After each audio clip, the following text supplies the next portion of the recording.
इसलिए दूसरी बात कही गई कि भाई जब तक आपके इलाके में इतना बढ़िया स्कूल नहीं बनता है तब तक आप अपने बच्चों को प्राइवेट स्कूल में भेजिए, उसका फीस सरकार की ओर से दिया जाएगा।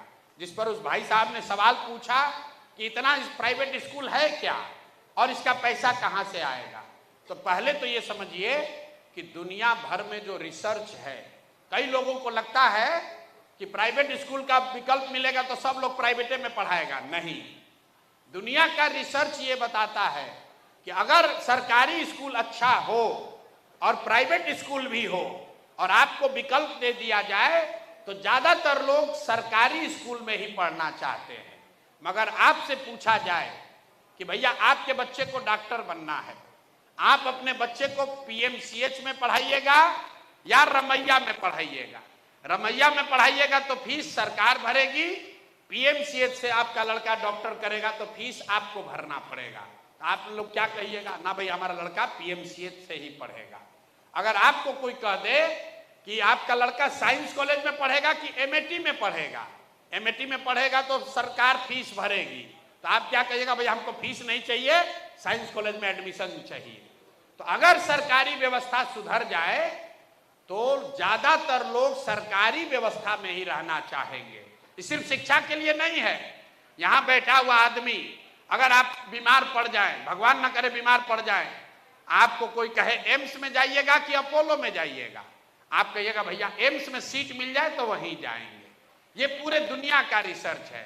तो हम लोग का ऐसा मानना है कि जब तक ये सरकारी व्यवस्था को सुधारने में जो 5-10 वर्ष लगेगा तब तक लोगों का नुकसान न हो, इसलिए उनको ये सुविधा दे दी जाए कि वो अपने इलाके के प्राइवेट स्कूल में अपने बच्चों को पढ़ाएं और उसका एक रेगुलेटेड फीस, मार्केट फीस नहीं, रेगुलेटेड फीस सरकार की ओर से भरा जाएगा। अब आप समझिए, आप पूछे भैया पैसा कहां से आएगा? तो भैया जो सरकारी स्कूल चलता है उसमें जो बच्चे पढ़ते हैं ये फ्री नहीं है। ये बिहार में स्कूल में पढ़ने वाले, प्राथमिक और माध्यमिक स्कूलों में पढ़ने वाले बच्चों पर हर साल आपका हमारा सरकार, आपका हमारा 864 रुपया प्रति बालक प्रति महीना खर्च कर रही है। स्कूल में स्कूल चलाना फ्री नहीं है। 864 रुपया पिछले वित्तीय वर्ष में खर्च किया गया है हर उस बालक को पढ़ाने में जो कि सरकारी स्कूल में पढ़ रहा है। और जबकि उसी इलाके में जाइएगा, गांव देहात में आप लोग रहे होंगे, तो आप जाकर देख लीजिए ज्यादातर स्कूलों में फीस 500, 600, 700, 800 रुपया से ज्यादा कहीं नहीं है। तो सरकारी स्कूल से अगर 1/3 बच्चे या 40% बच्चे प्राइवेट में जाने भी लगे तो उससे सरकार पर कोई अलग से आर्थिक लोड नहीं आएगा। ये हम लोग की सोच है। अगर इन दोनों चीज को करेंगे तो निश्चित तौर पर आने वाले समय में बिहार में देश की सबसे अच्छी प्राथमिक और माध्यमिक शिक्षा की व्यवस्था बनाई जा सकती है।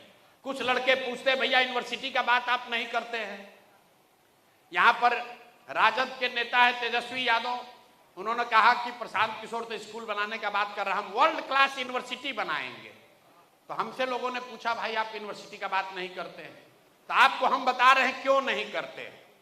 पूरे बिहार में 15% सामान्य परिवार के 15% बच्चे ही 12वीं पास करते हैं।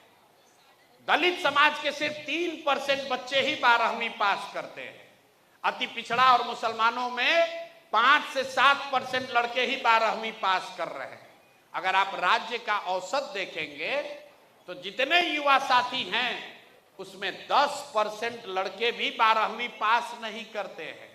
तो जो लोग सामाजिक न्याय का राजनीति करता है, वंचित और पिछड़ों की बात करता है, उससे आप पूछिए कि अरे भाई तुम वर्ल्ड क्लास यूनिवर्सिटी बना भी दोगे तो उसमें पढ़ेगा कौन? जब आपका बच्चा 12वीं नहीं पास कर रहा है तो यूनिवर्सिटी में कौन पढ़ेगा? उसमें यूपी से और बंगलोर से आदमी आकर पढ़ेगा। हम यूनिवर्सिटी जन सुराज बनाना चाहता है, यूनिवर्सिटी बढ़िया होना चाहिए, लेकिन जब तक आप स्कूल की व्यवस्था को नहीं सुधारिएगा तब तक यूनिवर्सिटी सुधारने का कोई फायदा नहीं है। तो हम लोग की जो शिक्षा की पहले 5 वर्ष का जो फोकस है वो इस पर है कि देश का सबसे अच्छा प्राथमिक शिक्षा व्यवस्था बिहार में बनाई जाए। तो ये शिक्षा हम लोग इस तरह से सुधारना चाहते हैं। दूसरी बात जो पूंजी और पलायन को लेकर है, और तीसरी भूमि की बात, यही तीन बात आपको खाली कहेंगे। लैंड की प्रोडक्टिविटी को कैसे बढ़ाया जाए, तो हम लोग कह रहे हैं कि जन सुराज जब आएगा तो एक व्यापक भूमि सुधार कानून लागू किया जाएगा। कई लोगों ने हमको कहा कि भैया भूमि सुधार का बात कीजिएगा तो सवर्ण जातियां जो हैं वो नाराज हो जाएंगी। ऐसी कोई बात नहीं। मेरे भाई, बिहार में 1/3 से ज्यादा जमीन आज उसका मालिकाना हक डिस्प्यूटेड है। आपके पास केवाला है लेकिन आप उसको बेच नहीं सकते हैं, उस पर लोन नहीं ले सकते हैं, उसका मालिकाना हक डिस्प्यूटेड है। तो अगर भूमि सुधार यहां लागू हो जाए तो सबसे ज्यादा फायदा तो उन्हीं का है जो अभी जमीन के ओनर हैं, और उसके साथ साथ उन लोगों को भी फायदा होगा जो भूमिहीन है। आप में, हम में से बहुत कम लोग जानते होंगे कि लाखों एकड़ जमीन जो भूदान में यहां पर भूमि जिनके पास है उन लोगों ने दान दिया, उस जमीन का क्या हुआ? वो जमीन किसको मिली? वो जमीन किसी को नहीं मिली। वो जमीन का पट्टा किसी को मिल गया, रसीद किसी को मिला, वो कब्जे में किसी और के है, केवाला उसका किसी और के पास रह गया, जिसने दान दिया था वो वापस ले लिया। कई तरह की समस्या है। तो जन सुराज दो बात कह रहा है, एक तो कि व्यापक भूमि सुधार कानून यहां लागू किया जाए, और दूसरी बात जो ज्यादा महत्वपूर्ण है कि लैंड प्रोडक्टिविटी को बढ़ाने के लिए, जमीन से उत्पादकता को बढ़ाने के लिए यहां पर बड़े पैमाने पर लोगों को नगदी फसल की ओर मोड़ा जाए। अभी जब आप धान गेहूं की खेती करते हैं तो उसमें जो आपको आमदनी हो रही है उसके मुकाबले अगर आप गन्ना, लहसुन, प्याज, मसाला उगाएंगे तो आपको ज्यादा लाभ हो सकता है। अब वो क्यों नहीं लोग करते हैं? उसके पीछे एक जो बड़ी कमी है वो है मजदूरों की कमी, और दूसरा है पूंजी नहीं आपके पास, क्योंकि नकदी फसल करने में खर्च ज्यादा लगता है। तो जन सुराज ने उसके दो रास्ते बताए कि जैसे ही जन सुराज की व्यवस्था बनेगी तो मनरेगा को कृषि से जोड़, और जो किसान भी नकदी की फसल करना चाहता है उसको मनरेगा के तहत मजदूर मुफ्त में दिया जाएगा, ताकि वो धान गेहूं की खेती छोड़कर कोई नकदी फसल की खेती करे। इसका फायदा क्या होगा? इसका सबसे बड़ा फायदा ये होगा कि अभी मनरेगा का जो पैसा हम लोग दिल्ली में सरेंडर कर रहे हैं, पिछले साल केंद्र सरकार ने मनरेगा के लिए 100 रुपया अगर दिया तो 40 रुपया ही हम लोग लेकर आए, 60 रुपया दिल्ली में ही सरेंडर कर दिया। और जो 40 रुपया लेकर आया उसमें भी 30 से 40% घूस में भ्रष्टाचार का भेंट चढ़ गया। लेकिन अगर हम लोग मनरेगा को कृषि से जोड़ देंगे तो जो मनरेगा का मजदूर है उसकी बाहर पलायन की स्थिति रुकेगी, और जिस किसान को भी ये मजदूर मिलेगा वो मजदूरी उससे कराएगा, उससे काम कराएगा, उससे लैंड की प्रोडक्टिविटी बढ़ेगी। बिहार में कुल 55 लाख हेक्टेयर जमीन है जहां खेती हो सकती है। 55 लाख हेक्टेयर जमीन जो है वो कल्टिवेबल लैंड है। उसमें से सिर्फ 2 लाख हेक्टेयर जमीन में ही नकदी की फसल होती है। बाकी 53 लाख हेक्टेयर में सिर्फ धान, गेहूं, मकई, बाजरा हो रहा है। तो हम लोग का लक्ष्य है कि कम से कम 15 से 20 लाख हेक्टेयर में, मतलब 1/3 जमीन में नकदी की फसल हो, मसाले की, सब्जी की खेती हो, फल की खेती हो, ताकि यहां प्रति एकड़ आमदनी लोगों की बढ़े। बोलचाल की भाषा में बिहार में जो खेती है अभी ये खाने वाली खेती है। आप गांव देहात में सुनते हैं लोग कहता है रोपनी करने आए हैं, कमाने के लिए लुधियाना जाएंगे। भैया कटिया करे आइल बानी, एक बाद जाई कोयम्बटूर में फैक्ट्री में कमाए। मतलब खेती जो है यहाँ पर लोगों के लिए खाने का जरिया है, कमाने का जरिया नहीं है। तो जन सुराज खेती को खाने वाली खेती से कमाने वाली खेती बनाना चाहता है। इससे फायदा ये होगा कि बड़े पैमाने पर यहाँ पर सब्जी, फल, मसालों की खेती होगी, लोग किसानी से जुड़ेंगे और बहुत बड़े पैमाने पर जो कृषि से जुड़े हुए मजदूर हैं उनका पलायन बंद हो जाएगा। तो ये खेती के लिए दो बात, और अंतिम बात कह के अपनी खत्म करेंगे। जो सबसे बड़ी बात है, रोजगार कहां से आएगा, पलायन कैसे रुकेगा। जनसुराज ने जो सबसे बड़ी बात कही है कि साल भर के अंदर किसी भी व्यक्ति को बिहार में, ध्यान से इसको याद रखिए, किसी भी व्यक्ति को मजबूरी में अपने बाल बच्चों का पेट पालने के लिए 10-12 हजार के मजदूरी के लिए बिहार छोड़कर बाहर नहीं जाना पड़ेगा। ये कैसे होगा, इसका पूरा ब्लूप्रिंट हम लोगों ने जारी किया है। पलायन को पिछले 3 बरस से जो हमने अध्ययन किया है, पलायन के 3 पहलू हैं। सिर्फ मजदूरों का, लोगों का पलायन नहीं है, बिहार में सबसे बड़ा पूंजी का पलायन है। पूंजी के पलायन से क्या मतलब है, पूंजी का पलायन का मतलब यह है कि जो पैसा आप और हम कमाने के बाद, खर्चे के बाद जो जमा करते हैं, पूंजी अपना बनाते हैं, उस पैसे को आप बैंक में रखते हैं। बैंक में ही ज्यादातर आदमी पैसा रखता है। वो पैसा बैंक वाले यहां से ट्रांसफर कर रहे हैं दूसरे राज्यों में। ये रिजर्व बैंक का आंकड़ा है जिसको कहते हैं CD ratio, credit deposit ratio. मतलब कितना पैसा आपने, हमने मिलकर बैंक में बिहार में जमा किया और बैंक वालों ने उस पैसे का क्या किया।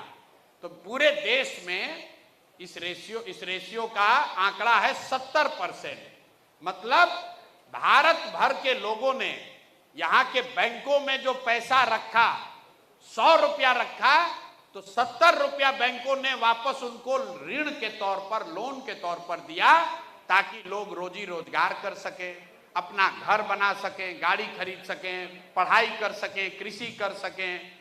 ये काम आप बैंक से लोन लेकर करते हैं। बिहार में यह आंकड़ा कितना है, 40%। मतलब अगर हम लोग 100 रुपया बैंक में जमा करते हैं तो सिर्फ 40 रुपया ही बैंक वाला आपको लोन के तौर पर देता है। बाकी का पैसा कहां जाता है, बाकी का पैसा जाता है गुजरात, तमिलनाडु, आंध्र प्रदेश, तेलंगाना, केरल, कर्नाटक। वहां पर सीडी रेशियो कितना है, वहां उन राज्यों में सीडी रेशियो है 90, 95, 100। मतलब अगर तेलंगाना में लोगों ने 100 रुपया बैंक में रखा तो बैंकों ने 95 रुपया लोन दिया, और बिहार में अगर आपने 100 रुपया रखा तो बिहार के लोगों को 40 रुपया मिला, 60 रुपया बाहर चला गया। इसका असर क्या होता है, पिछले वित्तीय वर्ष में बिहार के लोगों ने कुल 4,21,000 करोड़ रुपया बैंक में जमा किया। ध्यान से याद रखिए, याद नहीं रहेगा तो जाकर गूगल पर आरबीआई का आंकड़ा देखिएगा, दूसरा कोई नहीं बताएगा। पिछले साल बिहार में हमने, आपने सबने मिलके 4,21,000 करोड़ रुपया बैंक में जमा किया, और बैंकों ने लोन के तौर पर 1,61,000 करोड़ रुपया वापस समाज को दिया। बाकी का पैसा कहां गया, बाकी का पैसा करीब करीब 2.5 लाख करोड़ रुपया बैंकों ने दूसरे राज्य में भेज दिया। और ये आज नहीं हुआ है, 1990 से लगातार यही होता आ रहा है। तो 1990 से लेकर पिछले साल तक रिजर्व बैंक ऑफ इंडिया बता रहा है कि 1990 से लेकर पिछले साल तक 26 लाख करोड़, 26,35,000 करोड़ रुपया यहां के बैंकों ने बिहार के लोगों का दूसरे राज्य में भेज दिया। आप अंदाजा लगाइए, आप एक मरहोड़ा मिल के लिए झगड़ा कर रहे हैं, एक कोई रेलवे का चक्का का फैक्ट्री लगा दिया तो आप सोचते हैं रोजगार आएगा। 26 लाख करोड़ रुपया जो आपका हमारा था, ये पैसा बैंकों ने दूसरे राज्य में भेज दिया। तो जब तक पूंजी के पलायन को आप नहीं रोकिएगा, तब तक यहां समर्थवान बुद्धि का पलायन नहीं रुकेगा।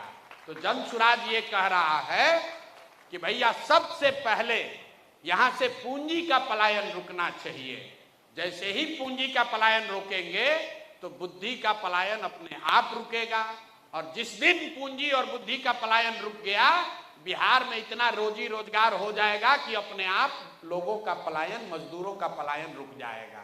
अब आप पूछिएगा कि कि इतना बड़ा आप ज्ञान दे रहे हैं, ये अभी तक कोई दूसरा बात क्यों नहीं किया? ये तो बैंक को आप कैसे सुधार दीजिएगा? बैंक का मर्जी है। बैंक का मर्जी नहीं है, ये संवैधानिक व्यवस्था है।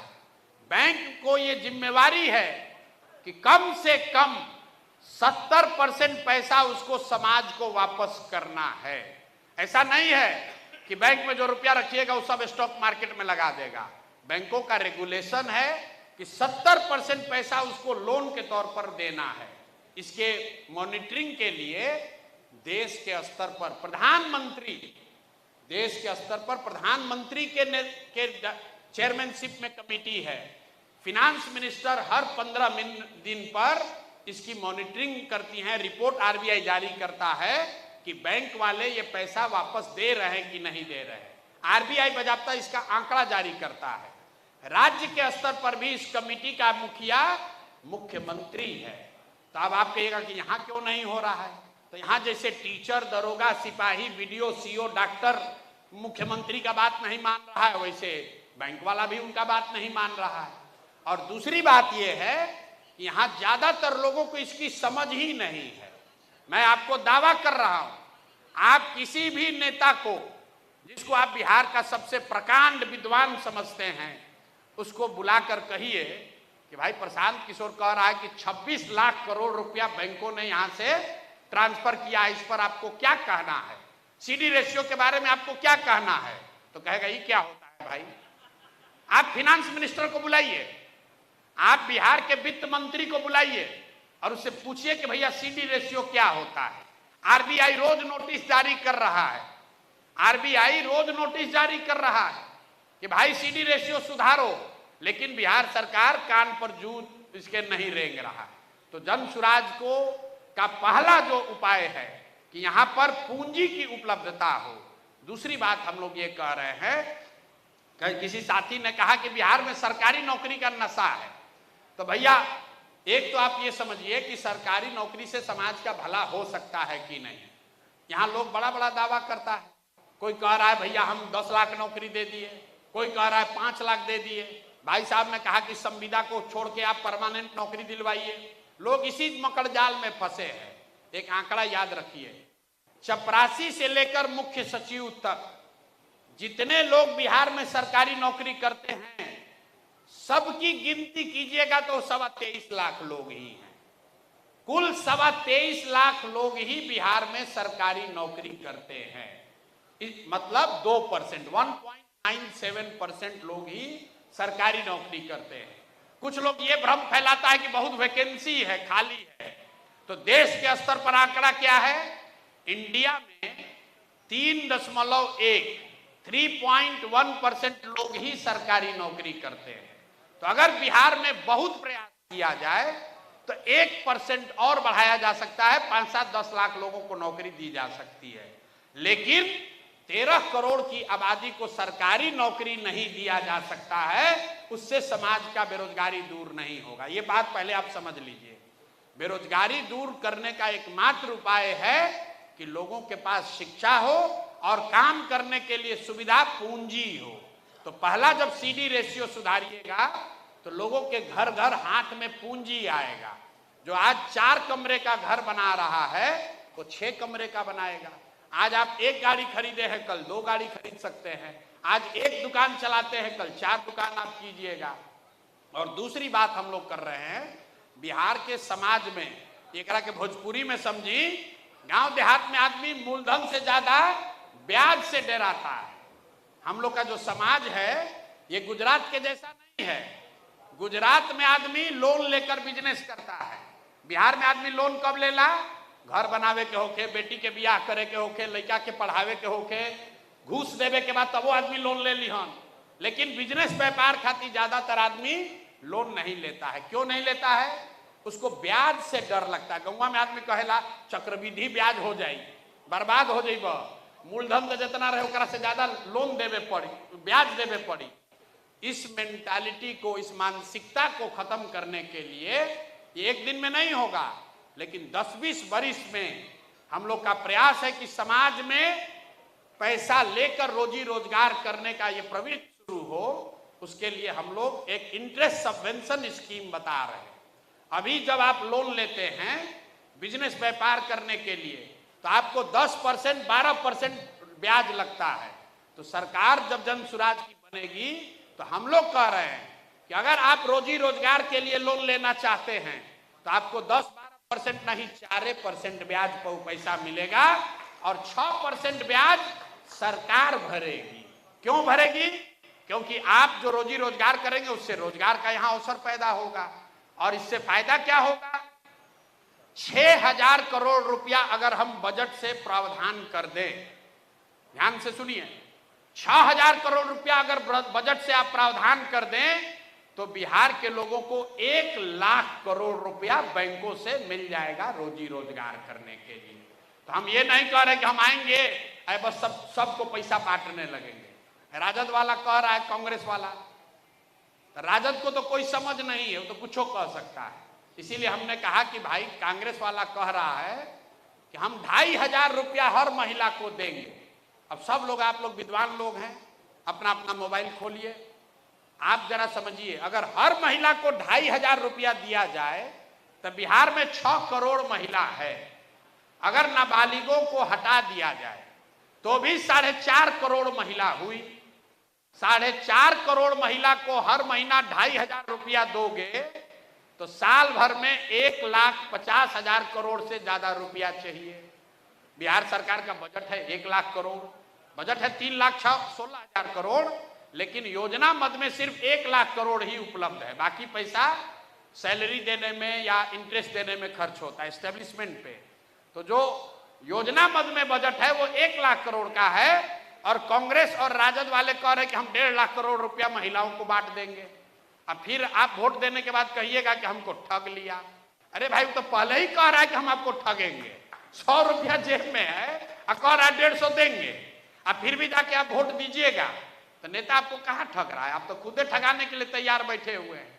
भाई जाकर पूछो तो सही। अगर कोई कांग्रेस का नेता आकर कहता है तो उससे पूछिए कि भाई तुम कर्नाटक में ये सुविधा काहे नहीं दे रहे हो? तुम्हारी वहां भी सरकार है।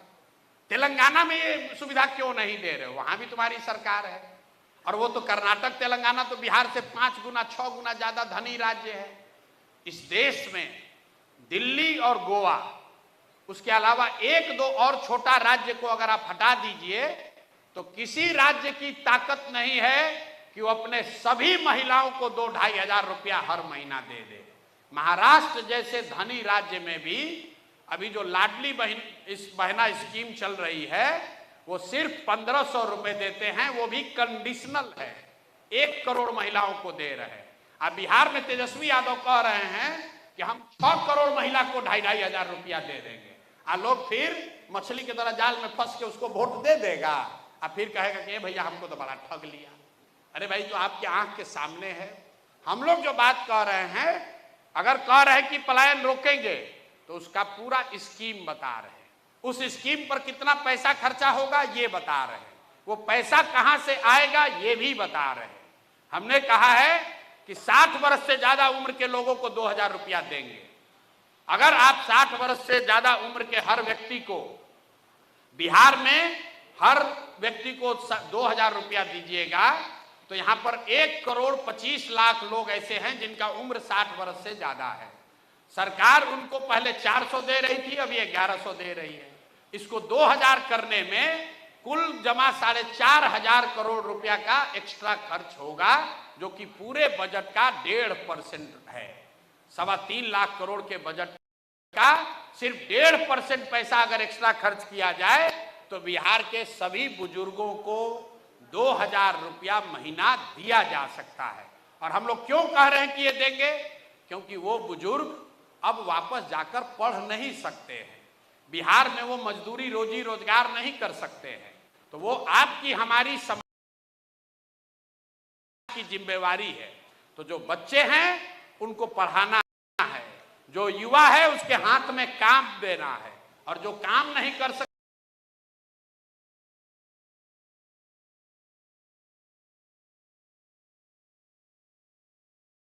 है, पढ़ नहीं सकता है, उसकी मदद करनी है। सबको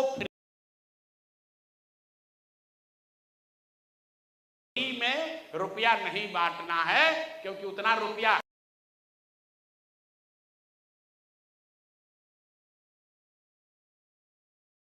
है नहीं, और अगर आप बांट भी दीजिएगा तो उससे भला नहीं होगा।